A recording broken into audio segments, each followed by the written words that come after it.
और सदर मुमलिकत की जानिब से 6 नवंबर की तारीख दे दी गई। इसी पर बात करेंगे कि पाकिस्तान पीपल्स पार्टी के रहनुमा शर्जील इनाम मेमन साहब हमारे साथ मौजूद हैं। बहुत शुक्रिया शर्जील साहब आपके वक्त का। सदर मुमलिकत ने तारीख का ऐलान कर दिया, तारीख दे दी है कि 6 नवंबर। पाकिस्तान पीपल्स पार्टी का क्या मौक़िफ़ है?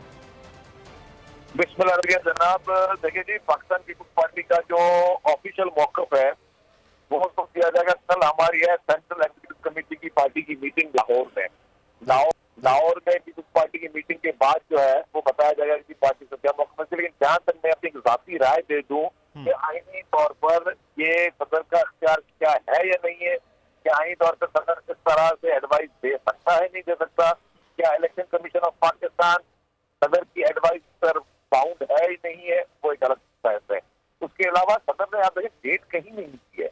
सदर ने लिखा ये कि मेरे ख्याल से कि 90 दिन पूरे होने के बाद और ये फलानी तारीख पर ये 90 दिन पूरे होते हैं तो इसी पे दावा कर दिए जाए, तो मेरे ख्याल से क्या है। और मैं ये समझ रहा हूँ कि इस वक्त सदर के ऊपर जो इस वक्त बहुत बड़ा सरकों की तारीख से है, तो मैं ये समझता हूँ कि किसी प्रेशर में आके सदर साहब ने एक मरतबा फिर वो काम किया कि जो शायद काम उनके जरिए में नहीं आता। सही, लेकिन आपके मौक़िफ़ की तायद के करीब नहीं होगा? आप भी 90 दिन में इलेक्शन चाह रहे हैं, तो उन्होंने भी 90 दिन में ही एक डेट दे दी। देखिए जी, हम जो भी चीज चाहते हैं वो कानून और आइन के तौर पे चाहते हैं। अब अगर आइन और कानून में मेरे ख्याल में तो ईसीपी इज नॉट बाउंड कि वो सदर से तारीख लें या सदर से एडवाइस लें। मेरी जहाँ तक ना समझ है, हो सकता है कि मेरी समझ गलत भी, लेकिन मैं समझता हूँ कि ईसीपी बाउंड नहीं है।